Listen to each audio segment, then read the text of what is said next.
RCF et Radio Notre-Dame, le débat du jour. Premier débat du jour de l'année 2025. Aujourd'hui, en ce 6 janvier, avec Antoine Assaf, bonjour. Bonjour. Écrivain et philosophe. Et Frédéric Mounier, bonjour. Bonjour et bonne année.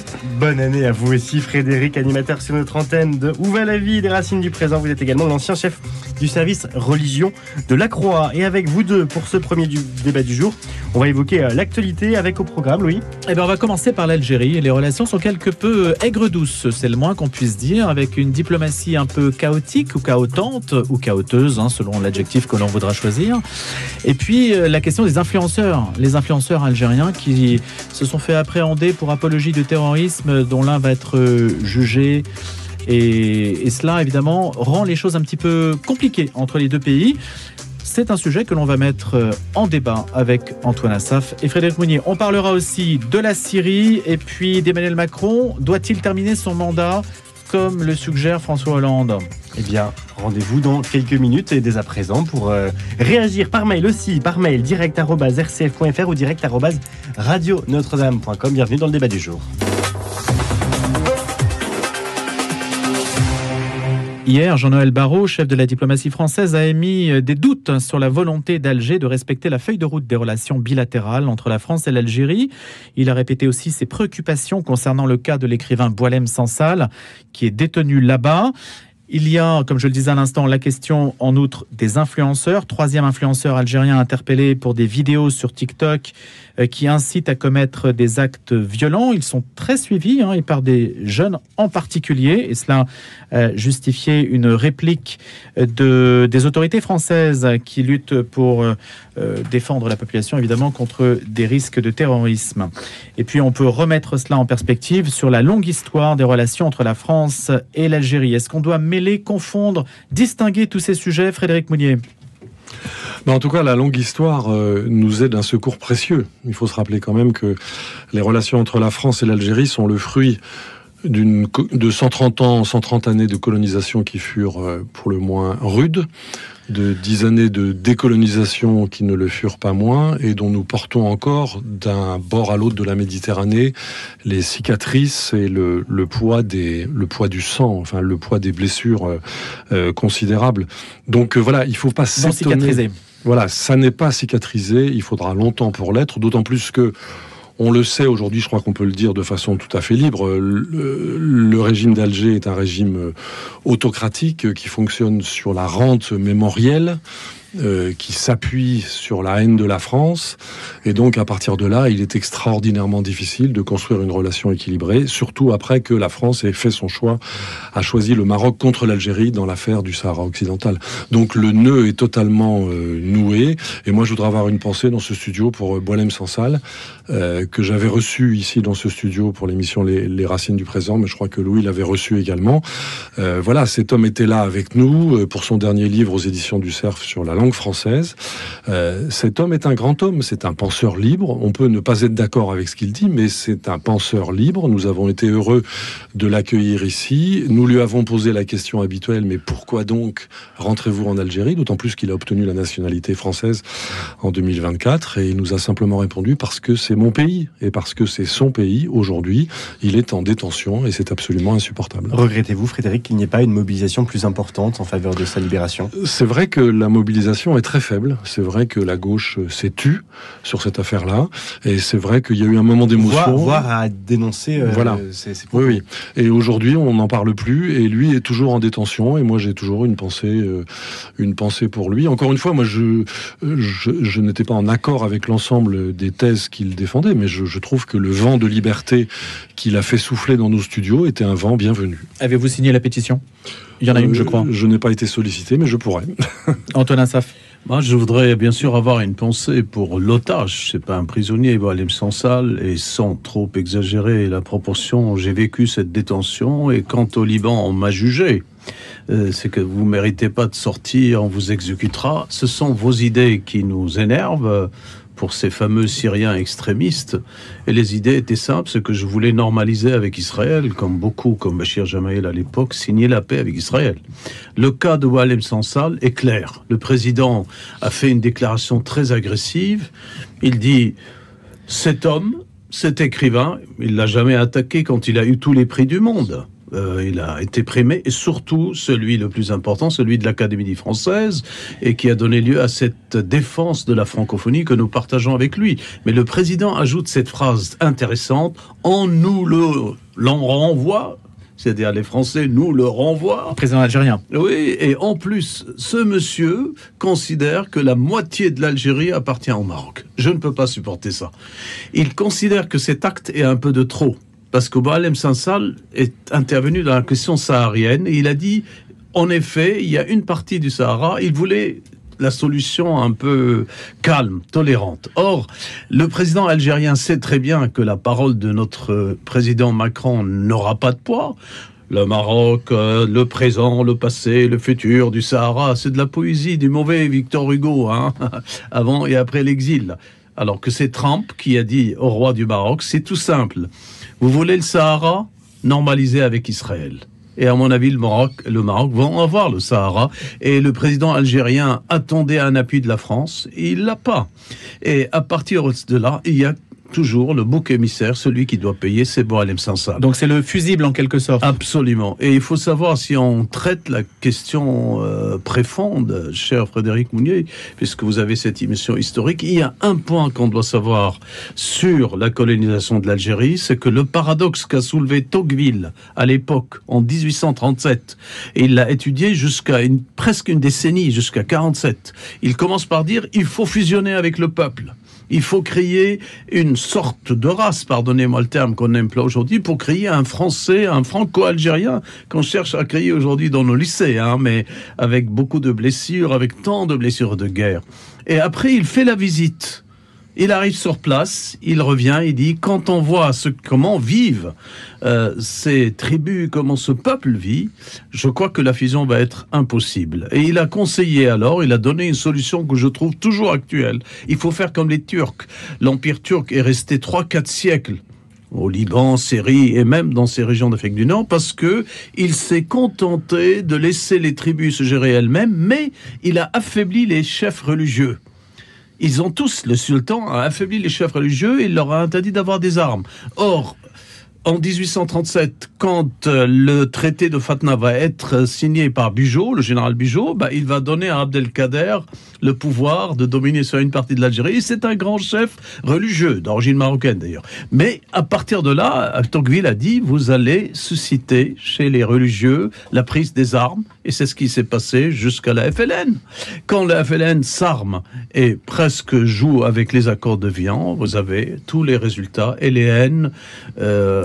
On aurait pu écouter Tocqueville, c'est ça la leçon. Ah, bien sûr, c'est-à-dire faire comme les Turcs pour ne pas pénétrer et rester dans le projet initial à partir du bombardement d'Alger, protéger par le port d'Alger, le commerce de la France et la sécurité contre les invasions barbares. Ça veut dire ne pas faire, en fait, Frédéric Mounier, si on explore un petit peu ce terrain-là, ne pas persévérer dans l'idée qu'on peut faire des Français à tout prix parce que la France occupe tel ou tel territoire, qu'elle transforme les populations.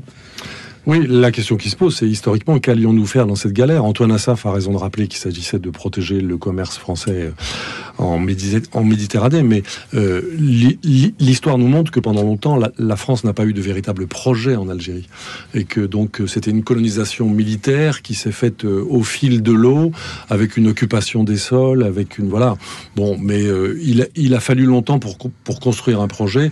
Le mythe de l'amitié franco-algérienne a traversé les générations sans véritablement pouvoir se construire. Ça a toujours été de fait une sorte d'apartheid, quoi. Enfin, c'est quand même devenu un département. Absolument, absolument. Ce n'est pas rien. C'est devenu un département, mais ça ne l'est plus. Et donc on est allé loin quand même dans le projet. Oui, on est allé loin dans le projet, mais sans jamais que les droits des populations locales originaires de ce sol-là aient été respectés. Donc c'était une illusion. Et aujourd'hui, comment sortir de la crise diplomatique? Antoine Assaf, vous disiez ce qu'on aurait pu faire différemment dans le passé. On aurait pu écouter Tocqueville, on ne l'a pas écouté. mais aujourd'hui on a l'impression qu'on est un peu en manque de solutions. Oui, mais Tocqueville aussi a changé d'avis quand il a été sur place. Et de même, Bugeaud n'a pas respecté jusqu'au bout parce qu'il a donné à Abdelkader un pouvoir. Et quand Abdelkader, prisonnier de Napoléon III après, il va en faire un philosophe de la laïcité. Le manuscrit que nous avons lu sur l'islam, c'est l'islam qu'on appelle de France aujourd'hui. Ouverture, laïcité. Ils l'ont même invité dans la loge Bossuet, la loge de la franc-maçonnerie de l'époque. Il a été adoubé. Ils en ont fait un Français, je dirais, qui prépare la troisième. Oui, une troisième république, militant pour la laïcité et voulant un islam moderne. Aujourd'hui, c'est un peu trop tard, mais je crois que la question du Sahara a toujours été...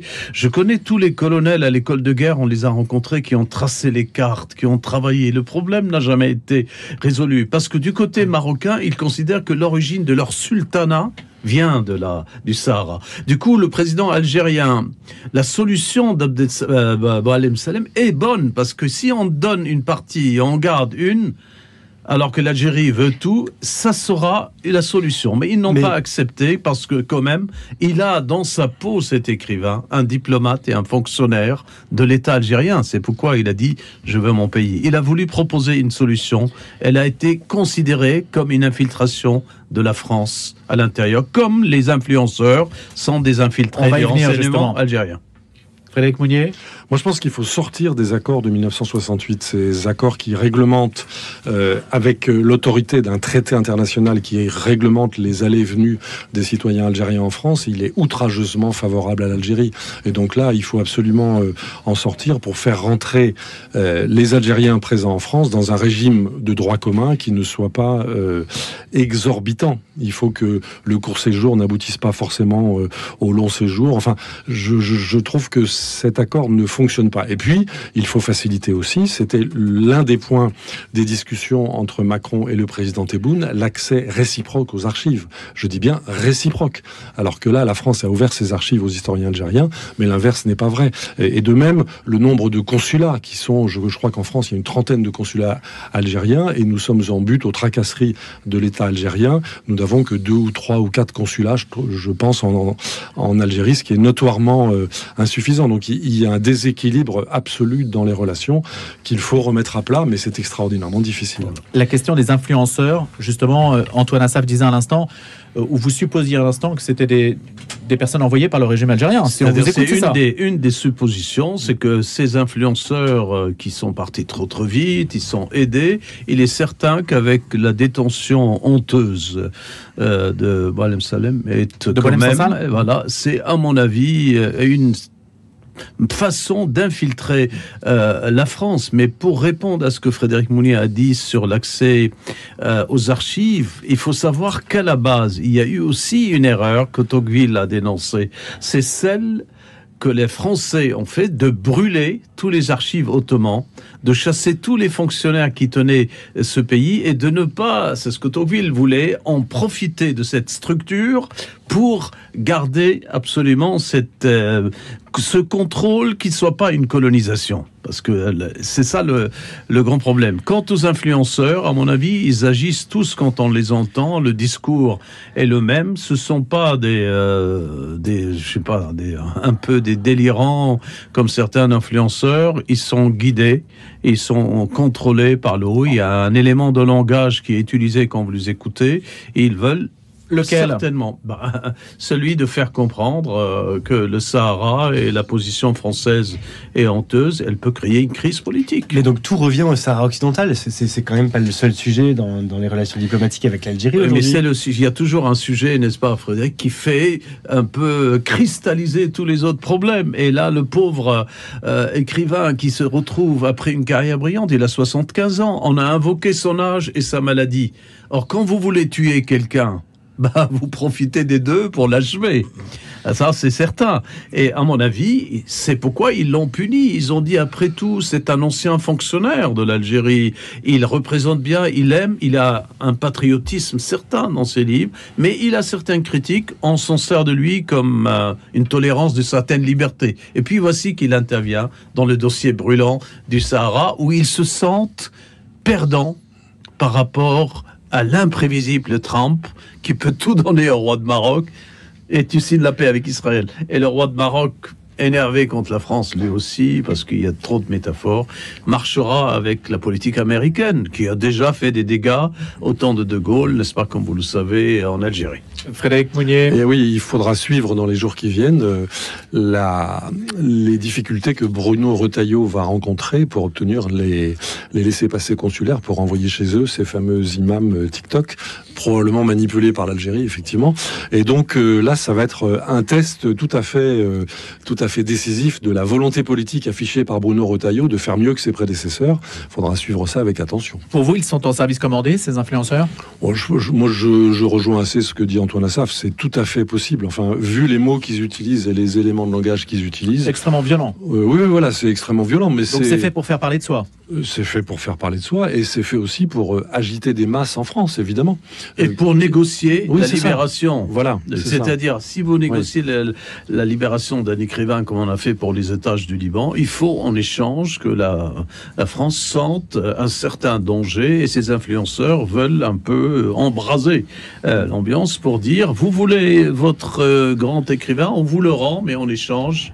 Attention aux accords de Sarah. Et c'est là où le Maroc, à ce moment-là, va répondre. Et de même, il faut se rappeler historiquement ce fameux épisode tragique d'octobre 1961, de la fameuse manifestation des Algériens qui sont venus au centre de Paris. Et il y a eu plusieurs morts et ça a été... Sur le pont dans la Seine. Notre-Dame, absolument. Voilà, il faut se souvenir qu'à l'époque, l'enjeu, c'était aussi une lutte de tension sur le territoire français entre différentes factions d'indépendantistes algériens, entre le FLN et le MLN, si je ne me trompe pas. Oui. Voilà. Et donc, ça n'est pas nouveau, tout ça. Ça n'est pas nouveau. Sur le sol français, il y a des tensions entre Algériens qui sont extrêmement actives et qui peuvent devenir sanglantes.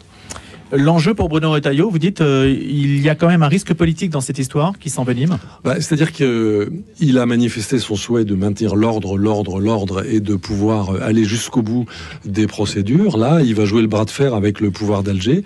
On va voir comment il va s'en sortir. La question est ouverte. Maintenant, ça le valorise, ça le met en première ligne. Hein. Oui, tout à fait. Nous savons que c'est le vice-premier ministre. On en parlera tout à l'heure. Mais c'est bien comme ça que ça se passe. Et donc, il est là pour se faire valoir. C'est son objectif politique. Et jusqu'à présent, il y a très bien réussi. Antoine Assaf ? Moi, j'attends que le gouvernement soit effectif et non pas fictif. Parce que notre Bayrou, peut-être qu'il saura traiter avec les tracteurs et les paysans. Il a la fibre de la vallée d'Ossau. Il sait conduire un tracteur. Et peut-être qu'il nous réserve des surprises. Et à ce moment-là, Retailleau, avec son programme viril et fort pour la sécurité de la France, pourra être appliqué. Vous faites un beau teasing, Antoine Assaf, sur la suite du programme de ce débat du jour. Mais si on reste sur l'Algérie, en creux, il y a aussi la question de l'antisémitisme, puisque ces influenceurs, ils sont justement attaqués, accusés d'antisémitisme. Est-ce qu'en cette semaine, marquée par l'anniversaire des attentats contre l'hypercacher notamment, c'est aussi l'actualité vient résonner à l'anniversaire qu'on est en train de fêter ? Moi, j'appelle pas ça de l'antisémitisme dès qu'il s'agit d'orientaux. On va dire l'antisionisme. La conception de l'État sioniste tel que Netanyahou est en train de l'appliquer, tel que son père Moïse l'a théorisé, c'est-à-dire Israël plus forte, plus grande, jusqu'à redevenir comme l'ancien empire ottoman, maîtrisant tous ces pays par des accords de normalisation, par des accords de paix, etc. Et donc il n'y a pas d'antisémitisme, il y a antisionisme. Antoine Assaf, Frédéric Mounier, le débat du jour, vous pouvez continuer à réagir par mail direct@radionotre-dame.com.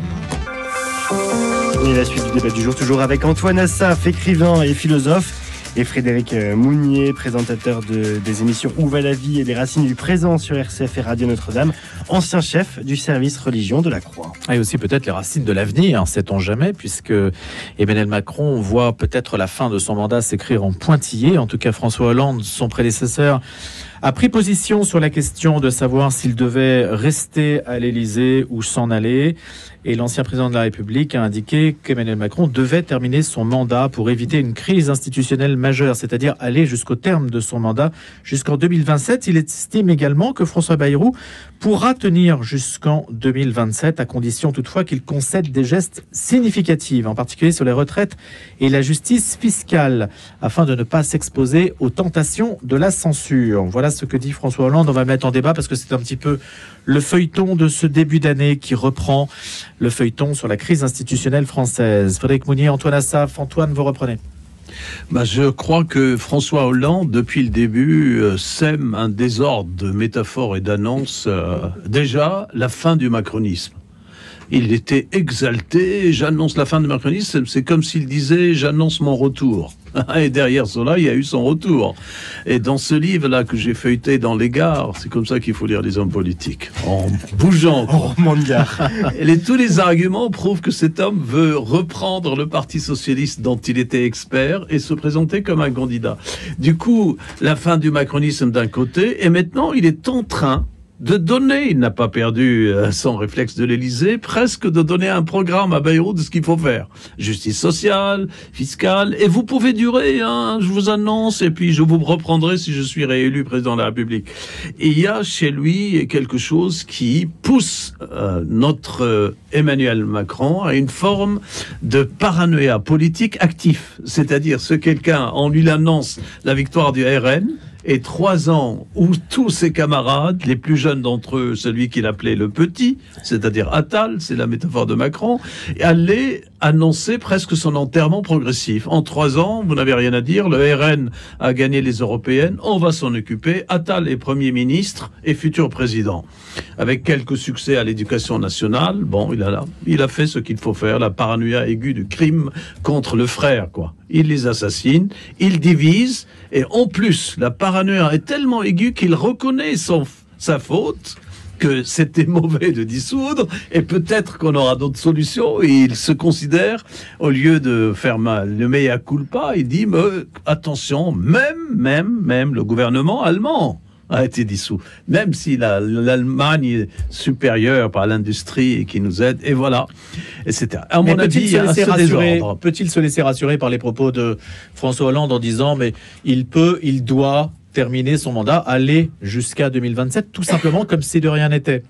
C'est-à-dire, je crois que François Hollande n'a pas intérêt à la démission forcée, à faire du De Gaulle, à jouer. Mais si vous regardez, par exemple, le rapport entre De Gaulle et Pompidou, au moment où De Gaulle commence romantiquement à préparer son départ vers les terres d'Érogine, notre Pompidou a lancé une phrase qui était fatidique. Le fils de Gaulle, Philippe l'amiral, a écrit ça dans ses mémoires posthumes, ce que finalement, quand notre Pompidou dit je serai prêt en cas où le référendum, et les jeunes ont dit on a notre candidat à la présidence. Donc il a fait perdre De Gaulle dans le référendum. Et là, en disant qu'il peut durer, il se prépare, il se donne lui-même le temps de se préparer, parce que je ne le vois pas être député de nouveau sans être le Donc futur c'est une manière de préparer sa candidature. Absolument. C'est votre avis, Frédéric ? Écoutez, on évoque François Hollande, il faut quand même rappeler qu'il a commis cet acte, à mes yeux, irréparable, de voter la censure. C'est un acte totalement irresponsable. Il faut rappeler aussi que on a un ancien président de la République, l'autre, qui est sous bracelet électronique et dont le procès s'ouvre aujourd'hui dans une affaire aussi sombre que fumeuse, mais dont peut-être Antoine Assaf connaît les tenants et les aboutissants dans cet Orient si compliqué. Il a fallu attendre le 3 janvier, après la nomination du gouvernement, pour avoir un conseil des ministres qui en fait était fictif, il ne s'est rien passé, il a fallu attendre 15 jours, la trêve a été respectée alors que la France est dans un état d'urgence, il faut attendre le 15 janvier pour voir la déclaration de politique générale. On a un Premier ministre qui est avant tout un président de conseil municipal et qui explique qu'il a un copain qui va construire des Algeco à Mayotte. Je me dis franchement, on est mal barré, on a eu 150 jours de non-gouvernement pendant cette année, on a eu 150 ministres qui ont été usés, si on fait le compte des différents gouvernements, pendant cette année. Mais d'où venons-nous? Où allons-nous? Moi, je suis assez sidéré. On a une dissolution qui n'est pas possible. On a une démission auquel qui n'est pas possible non plus. En tout cas, il ne veut pas. C'est pas qu'il ne peut pas, mais pour l'instant, il affiche. Emmanuel Macron dit qu'il ne veut pas. Alors maintenant, on se demande s'il va y avoir un fantôme de référendum, une mascarade de convention citoyenne. Peut-être Macron est-il en train d'organiser sa sortie après un vrai faux référendum pour endosser les habits du général de Gaulle en avril 69. Mais on est dans une situation vous imaginez cette issue, absolument en fait, tragique. Pourquoi pas?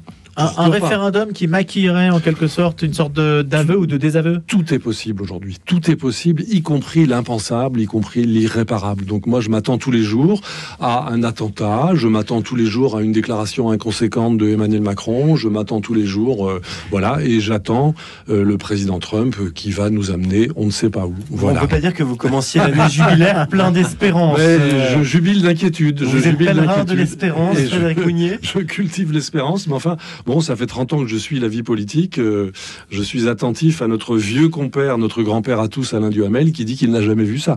Donc voilà. Mais est-ce qu'il n'y a pas, Frédéric et Antoine, est-ce qu'il n'y a pas non plus une forme d'hystérie médiatique, du théâtre médiatique qui a tendance aussi à exagérer, à exacerber aussi un petit peu les choses? Parce que finalement, il n'y a pas de manifestation dans les rues pour demander la démission d'Emmanuel Macron. Il n'y a pas de mobilisation. Ah, mais on parlait de Boualem-Sansal tout à l'heure, où il n'y a pas une mobilisation pour Boualem-Sansal. Il n'y a pas non plus une mobilisation dans l'autre sens pour dire qu'Emmanuel Macron doit absolument démissionner. Donc est-ce qu'on n'exagère pas un peu tout ça? Mais tout à fait, mais on oublie, mais nous avons la mémoire courte. De Gaulle avait raison, mais regardez depuis le premier mandat jusqu'aujourd'hui le nombre de manifestations. Il a tout eu. Il a eu presque tous les plaies d'Égypte, ce type. Il a survécu, il continue à barrer un bateau dont il sait qu'il coule.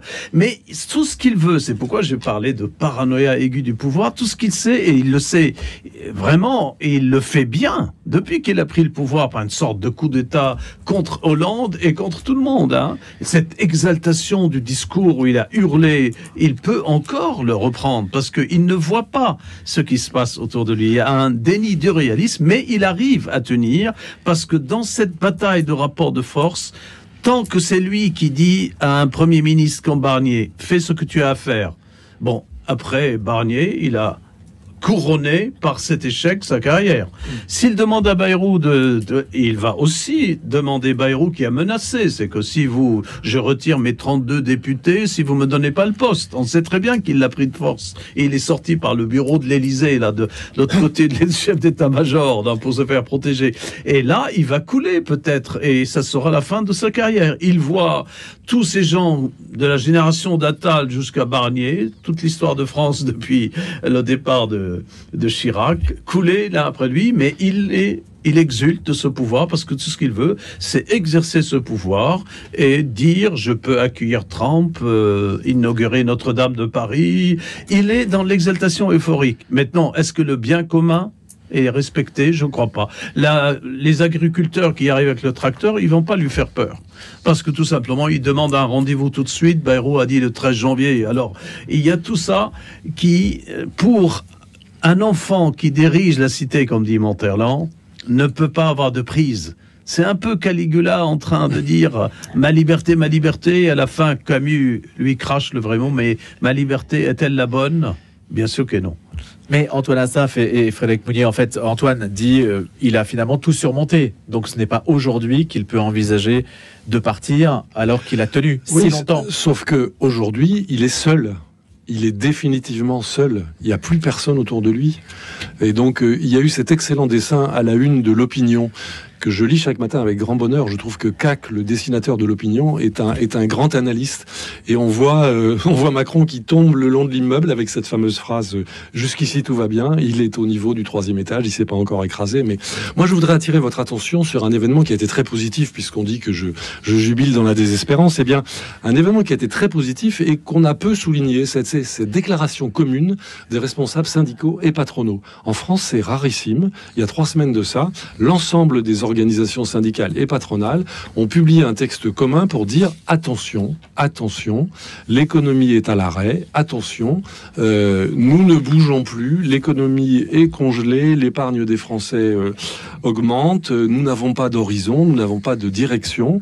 Je pense qu'il faut être attentif lorsque tous ces gens-là se mettent ensemble pour tirer un signal d'alarme, il faut être attentif à ça. Est-ce que ça veut dire que le monde de l'économie, le monde des affaires, qui continue à regarder ce qui se passe avec un œil affligé, peut un jour dire stop, on arrête, il faut faire autre chose? Peut-être. Alors de quelle façon? De quelle façon c'est l'une des questions qui se posent aujourd'hui. Moi, j'aimerais bien être dans la peau d'un homme comme Marc Duguin aujourd'hui.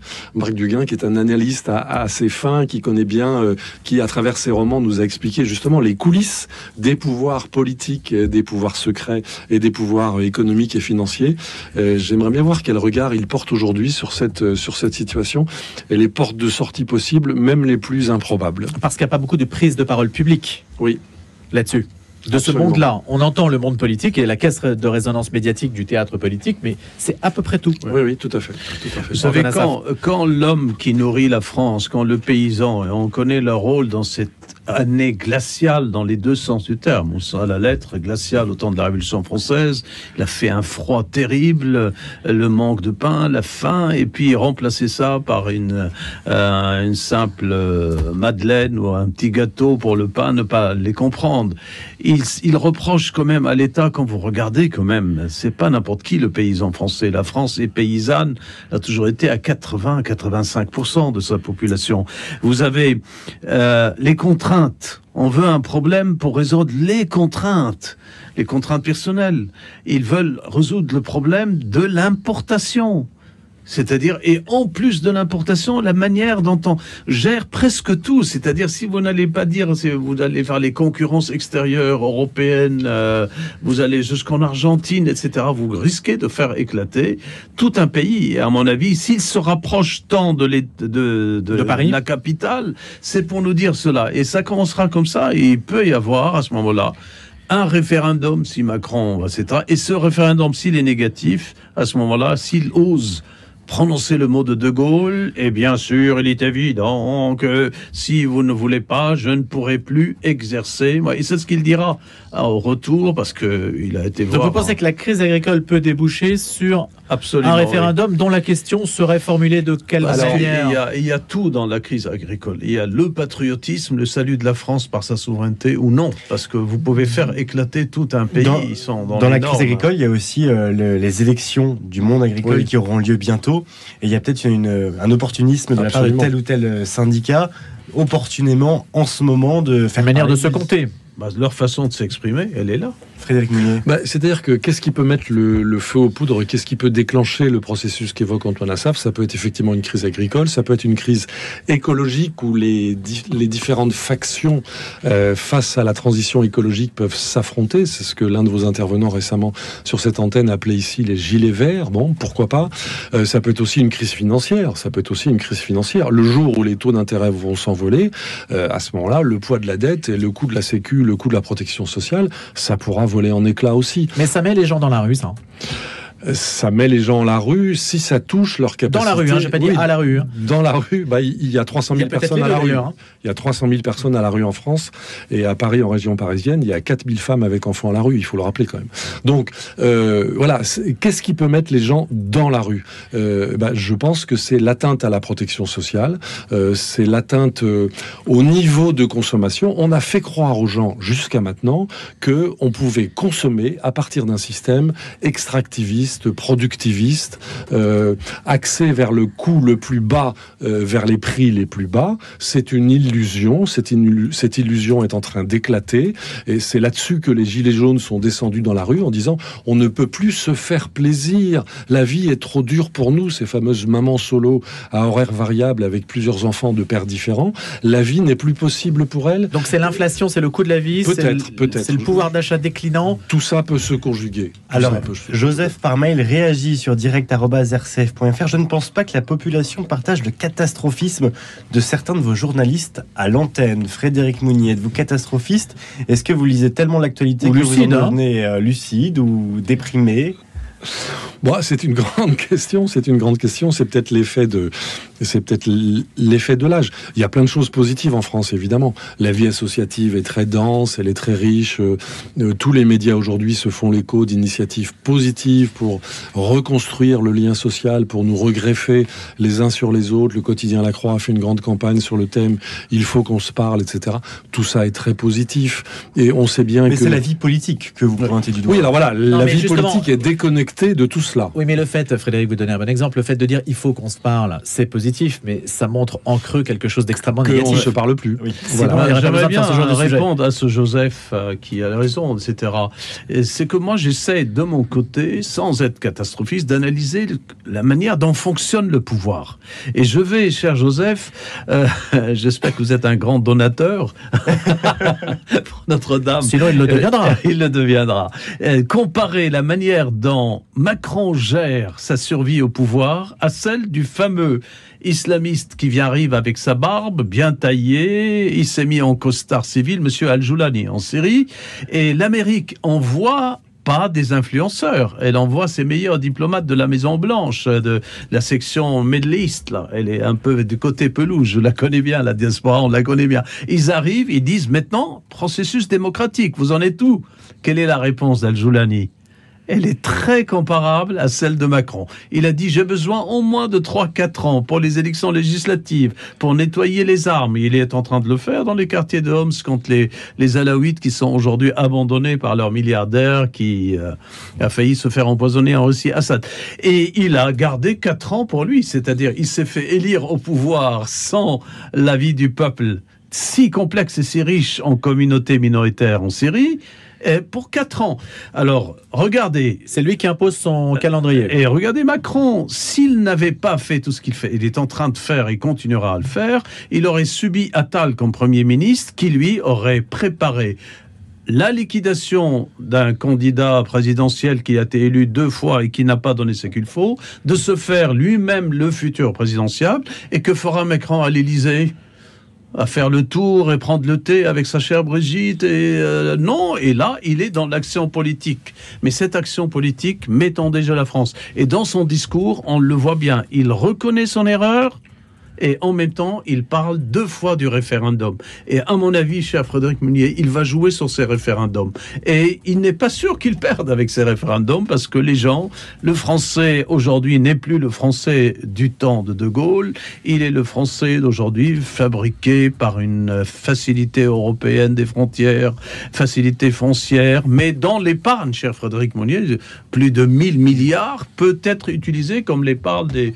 Pardonnez-moi encore une comparaison orientale avec l'épargne des Libanais qui a disparu et qui peut aujourd'hui aussi, pour la France, être ce grand risque.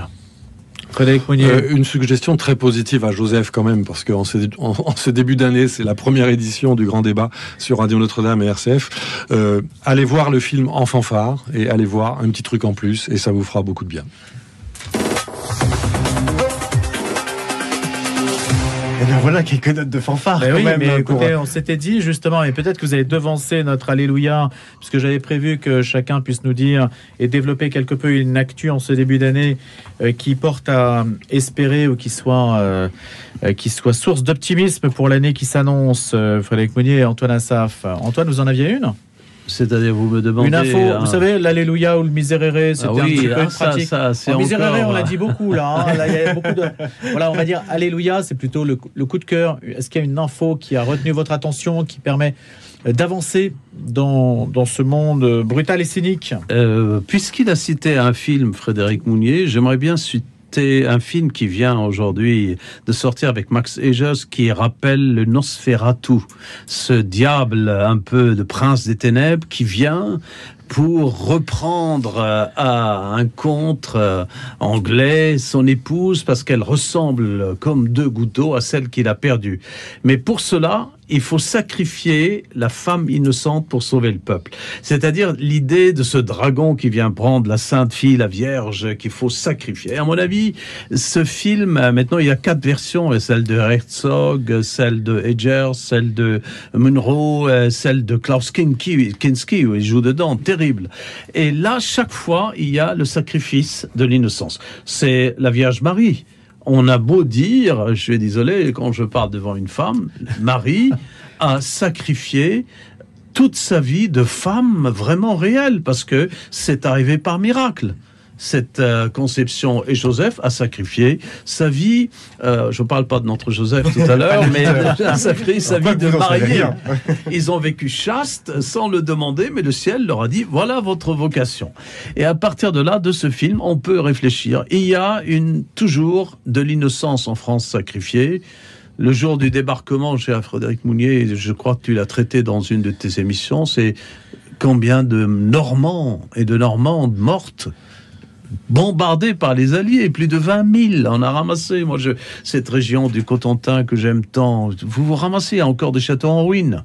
Donc, il y a une innocence qui doit être sacrifiée. Je ne sais pas laquelle cherche Macron, lui qui a plus qu'une alliance, il en a deux, hein. Et il peut sacrifier quelque chose de la France, mais pour moi, la France, une nation pareille, consacrée par des pierres comme celle de Notre-Dame, par une dame qui a tout donné pour nous sauver et qui heureusement porte le nom de cette radio à côté d'RCF, bien sûr. Nous souhaitons que RCF soit à genoux devant Notre-Dame, la Vierge. Voilà. Nous sommes tous en prière, Antoine. Voilà. Alors, je cherche, cher Frédéric Mounier, cette innocente qui va être sacrifiée, mais la France sera sauvée parce qu'il y a assez d'innocents encore en France. Voilà mon alléluia. Il est lyrique, hein. Alors, je vais essayer d'être aussi lyrique. Je voudrais revenir sur les deux films que j'ai mentionnés tout à l'heure. Non seulement ces films sont excellents et nous font du bien parce qu'ils nous font à la fois rire ou pleurer, mais je voudrais attirer l'attention sur l'écho qu'ils rencontrent. C'est-à-dire que ce sont des grands succès, ils sont tout à fait en tête du box-office et donc ils répondent à une attente. Ils répondent à cette attente d'un horizon positif, constructif, chaleureux, où on pourrait de nouveau retrouver entre nous la capacité à se parler. Et puis enfin, je trouve qu'en ce début d'année, il faut dire et redire, ça a beaucoup été dit sur cette antenne, mais dans toute la mesure du possible, entrer dans la nouvelle cathédrale Notre-Dame de Paris. Vous verrez, c'est encore plus beau que les photos, c'est plus beau que les images à la télévision. C'est quelque chose d'absolument magnifique qui ne peut que vous bouleverser de la tête aux pieds. Donc allez-y pour vous faire du bien en début d'année. Un conseil d'amis, rentrez à 8h moins le quart. Il n'y a aucune queue le matin. La première messe de 8h, c'est un véritable régal spirituel. En écoutant la radio. Évidemment. Frédéric, vous avez parlé quand même de deux films. Il y a peut-être des personnes qui nous écoutent qui aimeraient peut-être en savoir davantage justement pourquoi vous les avez choisis et en quoi justement ils font du bien et répondent à une attente. On peut avoir cette précision ? Alors un petit truc en plus, c'est un film qui raconte de façon délicieuse comment une troupe de personnes en situation de handicap, comme on dit aujourd'hui, arrive à vivre, à bien vivre et à mieux vivre que des personnes qui ne sont pas en situation de handicap. C'est filmé avec beaucoup de délicatesse, beaucoup de tendresse et ça fait du bien à tout le monde parce que ça montre ces personnes qu'on ne voit d'habitude, que nous ne voyons qu'à Lourdes, par exemple, qui sont au premier rang à Lourdes, mais voilà, tous les invisibles deviennent visibles, et ils sont visibles avec chaleur, avec un esprit de construction, ça fait beaucoup de bien. Et de même, en fanfare, qui se passe dans le nord de la France, et qui nous explique comment le peuple du Nord, qui avait été bien mis en évidence aussi par les ch'tis, qui a été un grand succès, mais c'est pas du tout sur le même registre que les ch'tis en fanfare, est un film qui montre comment celles qu'on appelle les CSP+, les catégories sociales les plus favorisées, peuvent, malgré tout, et en dépit du fossé, du gouffre et du ravin qui les séparent, peuvent se parler, peuvent échanger et peuvent construire à travers la musique. Et c'est quelque chose qui nous fait beaucoup de bien. Et d'ailleurs, en fanfare parle de fraternité. Oui. Absolument. Fraternité, ce qui semble peut-être la liberté, on voit à peu près ce que c'est. L'égalité, on voit à peu près ce que c'est. Même Encore il y a beaucoup de choses à améliorer. La fraternité, qui en parle dans le débat public ? Très peu de monde. Le cinéma, justement. Oui, c'est l'oublié de la devise républicaine. Mais c'est ce à quoi concourent, me semble-t-il, les médias chrétiens. C'est ce à quoi concourt RCF, c'est ce à quoi concourt Radio Notre-Dame, La Croix, La Vie, Famille chrétienne.